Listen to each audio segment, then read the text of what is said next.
नमस्कार, news point लेकर हाजिर हूं मैं राजीव। दोस्तों, राहुल गांधी आज बिहार में थे, नीतीश कुमार दिल्ली में थे और नरेंद्र मोदी बिहार और दिल्ली से दूर, यानी ना बिहार में ना दिल्ली में बल्कि जम्मू कश्मीर में थे।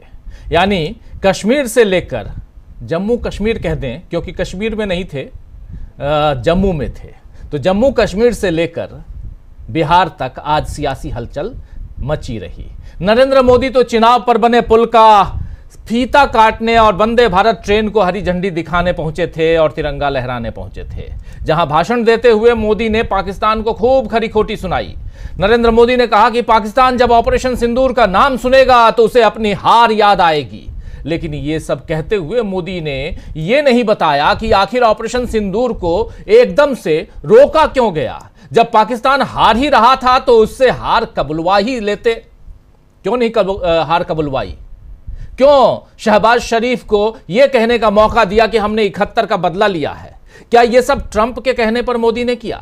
यह सवाल वैसा ही शाश्वत बना हुआ है कि मुर्गी पहले आई या अंडा पहले आया, क्योंकि ट्रंप दावे पर दावे कर रहे हैं कि सीज फायर उन्होंने ही करवाया है। बल्कि अब तो रूसी राष्ट्रपति पुतिन के यहां से भी यही कहा गया है या कह दिया गया है, लेकिन मोदी अब भी चुप हैं। यानी अब डोनाल्ड ट्रंप के साथ साथ पुतिन की भी एंट्री हो गई है इसमें। और ऐसे में राहुल गांधी कहते हैं नरेंद्र सरेंडर, तो बीजेपी को बुरा लग जाता है। लेकिन राहुल गांधी अब भी नहीं रुक रहे हैं।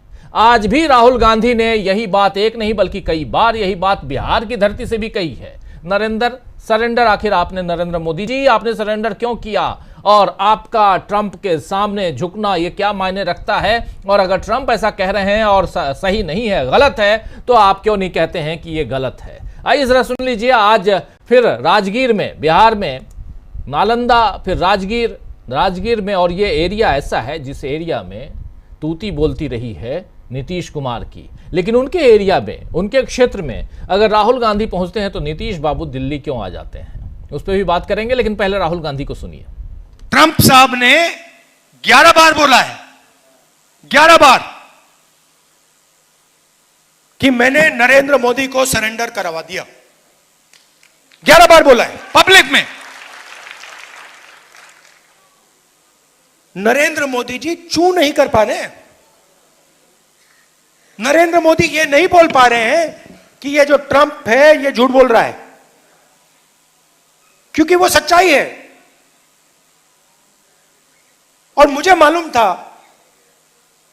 कि जिस दिन हमने थोड़ा सा दबाव डाल दिया उस दिन एकदम सरेंडर कर जाएंगे। तो जिस दिन हमने थोड़ा सा दबाव डाल दिया उस दिन ये सरेंडर कर जाएंगे। सीधा हमला बोलते हुए अगर राहुल गांधी गलत कह रहे हैं तो मोदी इसका जवाब दे दें। लेकिन वाकई उनके मुंह से ट्रंप के लिए कुछ भी नहीं निकल रहा है। मोदी न ट्रंप को कुछ बोलने की हिम्मत दिखा पा रहे हैं और न ही आतंकी हमले से पीड़ित इलाके में जाने की हिम्मत उन्होंने दिखाई। मोदी जब इतने घंटों से जम्मू में थे, कटरा में थे, तो चले जाते पहलगाम, ताकि पर्यटन के लिए एक अच्छा संदेश जाता, कश्मीरियों का हौसला बढ़ता और सबसे बड़ी बात कि दुनिया के सामने उनकी बहादुरी साबित होती। लेकिन मोदी नहीं गए। वहीं राहुल गांधी आज फिर से बिहार पहुंचे और उन्होंने संविधान सम्मान सम्मेलन को संबोधित किया, जिसकी बाइट अभी आप सुन रहे थे। वहीं उन्होंने बताया कि संविधान में जो बातें हैं वो हजारों सालों के भारत के दर्शन का हिस्सा हैं और अभी जो कांग्रेस बनाम बीजेपी की लड़ाई चलती है वो दरअसल विचारधारा की वही लड़ाई है जो हजारों सालों से चली आ रही है। राहुल गांधी ने आज महिलाओं से भी चर्चा की और माई बहन सम्मान योजना के बारे में उनसे बात की। साथ ही मनरेगा जैसी यूपीए सरकार की पहल पर भी राहुल गांधी ने बात की। आइए जरा सुनिए क्या कुछ कह रहे हैं राहुल गांधी इन तमाम मसलों पे। समाज को महिलाएं चलाती हैं और जो हमारा देश का पूरा सिस्टम है उसमें जिस प्रकार से महिलाओं को जगह मिलनी चाहिए वो नहीं मिलती है। आप कोई भी एरिया देख लीजिए, बड़ी बड़ी कंपनीज देख लीजिए, सरकार देख लीजिए, ब्यूरोक्रेसी देख लीजिए, जितनी भागीदारी महिलाओं को मिलनी चाहिए वो नहीं मिलती है। मिलती है? नहीं मिलती है, नहीं मिलती है। तो हम चाहते हैं कि ये बदले और हम चाहते हैं कि बिहार में ज्यादा से ज्यादा महिलाएं हर फील्ड में, कॉर्पोरेट इंडिया में, मेडिकल में, शिक्षा में, हर फील्ड में आगे जाए। हमने मैनिफेस्टो में लिखा है कि हर महीने हम 2,500 रुपए हर महिला को, बिहार की गरीब महिलाओं को देना चाहते हैं। और इसके पीछे सोच है कि हर गरीब महिला को कम से कम बैंक अकाउंट में पैसा मिलना चाहिए, होना चाहिए। पिछले चुनाव में, लोकसभा के चुनाव में हमारी एक योजना थी, न्याय योजना, जिसमें हमने कहा था कि 1 लाख रुपए हर साल हम महिला के बैंक अकाउंट में डालेंगे। तो वो तो बहुत बड़ी चीज थी, मगर यहां हम हर महीना 2,500 रुपए बिहार की सरकार आपको देगी। आपने मुझे कहा कि आप बच्चों को पढ़ाते हो, मगर आज हिंदुस्तान की सच्चाई है कि जो बच्चे पढ़ लेते हैं, डिग्री पा लेते हैं, चाहे वो इंजीनियरिंग डिग्री हो, दूसरी डिग्री हो, डिग्री पाने के बाद वो रोजगार नहीं पा पाते हैं। ये सही है, गलत है? सही है ना? मतलब लाखों, हजारों लाखों रुपए आपके जेब से जाते हैं, आप जीएसटी देती हो, हर रोज आपके जेब में से जीएसटी निकलता है। आपने कुछ खरीदा, कपड़े खरीदे, जूता खरीदा, जीएसटी आप देते हो, और फायदा अदानी, अंबानी जैसे लोगों को होता है। आपका कर्जा कभी माफ नहीं होता, आपका कर्जा माफ नहीं होता, उनका लाखों करोड़ रुपए का कर्जा माफ होता है। होता है, नहीं होता है?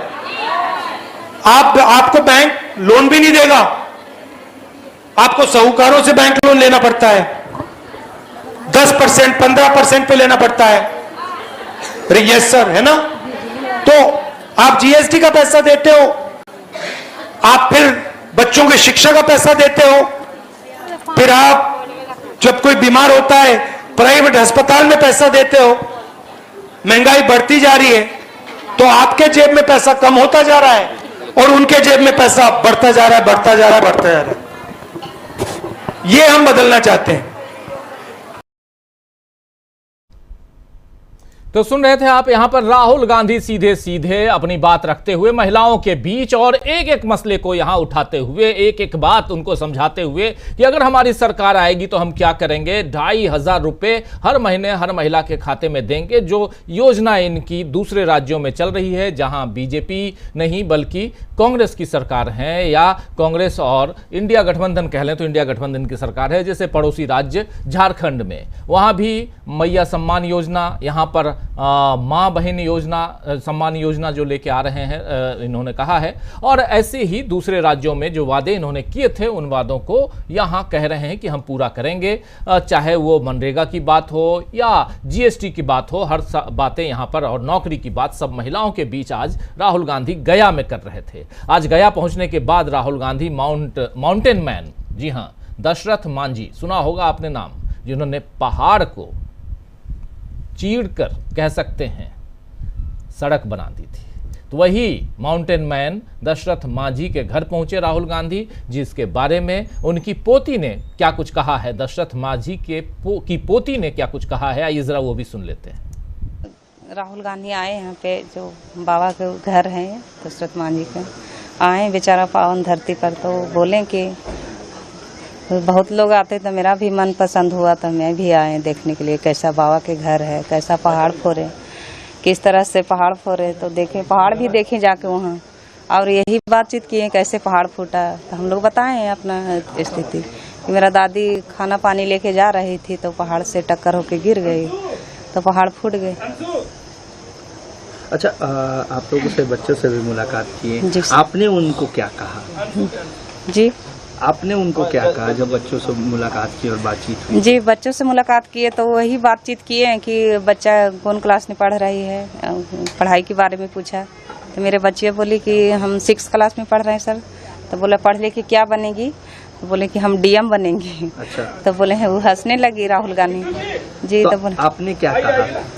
तो हमने क्या कि सर देखिए इनका कितना बड़ा हौसला है कि बाबा के ये बच्चा एक बोल रहा है कि हमारे नाना जी कैसे गरीब काटे, कैसे अथी हुए।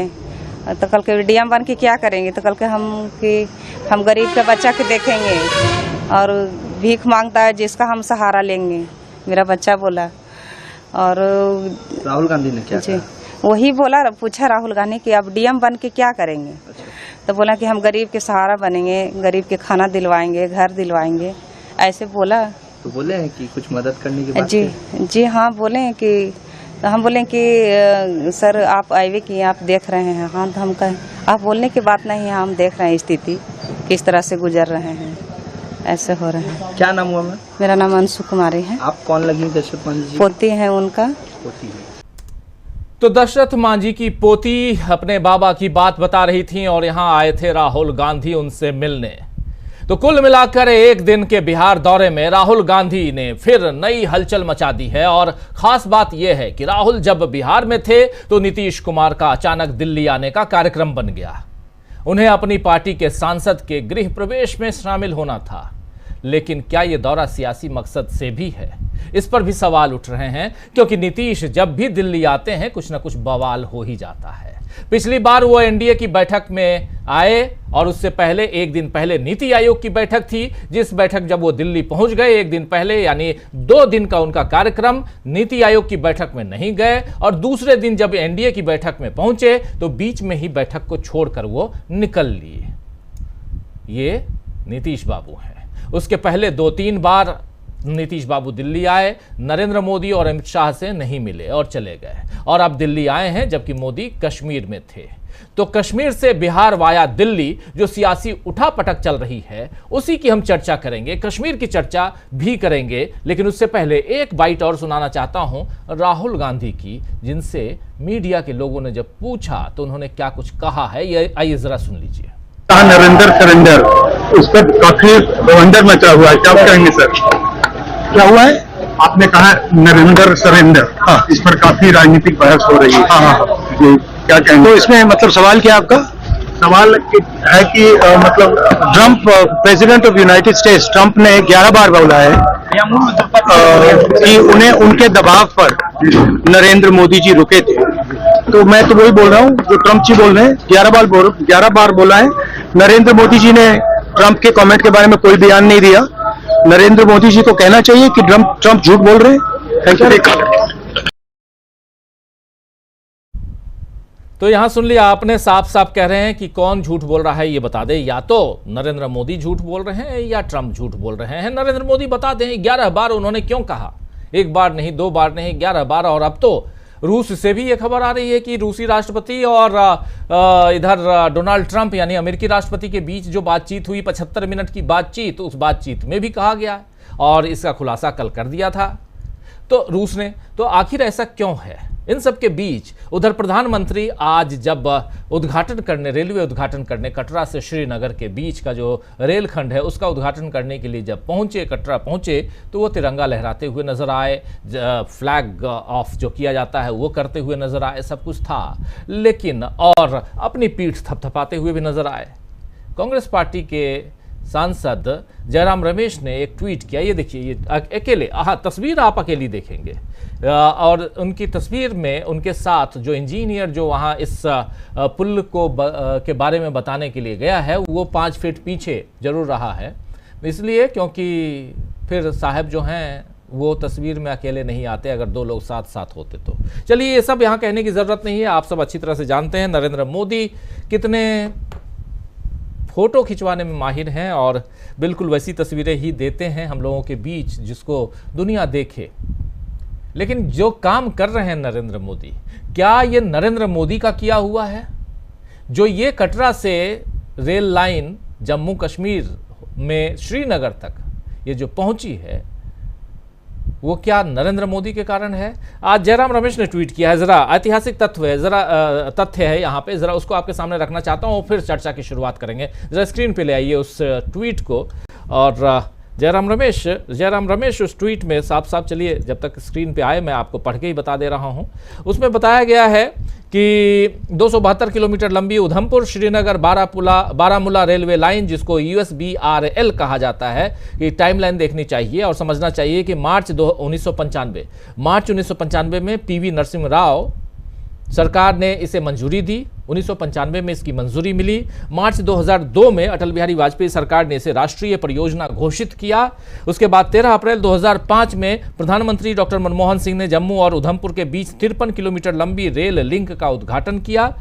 उसके बाद 11 अक्टूबर 2008 को प्रधानमंत्री मनमोहन सिंह ने श्रीनगर के बाहरी क्षेत्र मजहोम और अनंतनाग के बीच 66 किलोमीटर लंबी रेल लिंक का उद्घाटन किया। इसके बाद 14 फरवरी 2009 को ही प्रधानमंत्री डॉक्टर मनमोहन सिंह ने श्रीनगर के बाहर बारामूला और मजहोम से बारामूला के बीच 31 किलोमीटर लंबी रेल लिंक का उद्घाटन किया। ये देखिए कितनी बार उद्घाटन कर चुके हैं ऑलरेडी मनमोहन सिंह। इसके बाद 29 अक्टूबर 2009 को ही प्रधानमंत्री डॉक्टर मनमोहन सिंह ने अनंतनाग और कांजीगुंड के बीच 18 किलोमीटर लंबी रेल लिंक का उद्घाटन किया। फिर 26 जून 2013 को फिर प्रधानमंत्री डॉक्टर मनमोहन सिंह ने कांजीगुंड से बनिहाल के बीच 11 किलोमीटर लंबी रेल लिंक का उद्घाटन किया। ये वही रेल लिंक है 272 किलोमीटर वाली, और मतलब 26 जून 2013 तक बारामूला से कांजीगुंड के बीच 135 किलोमीटर लंबी रेल लाइन पूरी तरह चालू हो चुकी थी। 4 जुलाई 2014 को प्रधानमंत्री नरेंद्र मोदी ने कार्यभार संभालने के 39 दिन में उधमपुर और कटरा के बीच 25 किलोमीटर लंबी रेल लाइन का उद्घाटन किया, जो 2014 लोकसभा चुनाव की आचार संहिता लग जाने के कारण डॉक्टर मनमोहन सिंह नहीं कर पाए थे। ये उन्हीं को करना था डॉक्टर मनमोहन सिंह को, लेकिन आचार संहिता के कारण नहीं कर पाए। 2014 के बाद कटरा से बनिहाल के बीच 111 किलोमीटर लंबा रेलखंड पूरा हुआ है, जिसके लिए प्रमुख ठेके पहले ही दिए जा चुके थे, और चिनाब पुल के ठेके 2005 में ही कोंकण रेलवे कॉरपोरेशन को दे दिया गया था, और उसकी साथी कंपनी दक्षिण कोरिया की ultra construction and engineering limited थी, इसको दिया गया था। मोदी जी, देश हम सब की मिलीजुली इच्छा शक्ति से चलता है, कैमरे पर अकेले चेहरा थोपने से नहीं। ये कांग्रेस पार्टी के सांसद जयराम रमेश का ट्वीट है, जो मैं आपको पढ़ के सुना रहा था। मोदी जी की सच्चाई आपके सामने रख रहे थे। लोगों को लगता होगा कि आखिर ये सब कुछ मोदी जी ने ही किया है, क्योंकि मोदी है तो मुमकिन है। लेकिन मोदी है तो मुमकिन है का नारा क्या सचमुच आज भी गुंजायमान है, या उस पर राहुल गांधी ने सरेंडर का ठप्पा लगा दिया है? चलिए चर्चा की शुरुआत करेंगे इसी सवाल से कि आखिर क्या सचमुच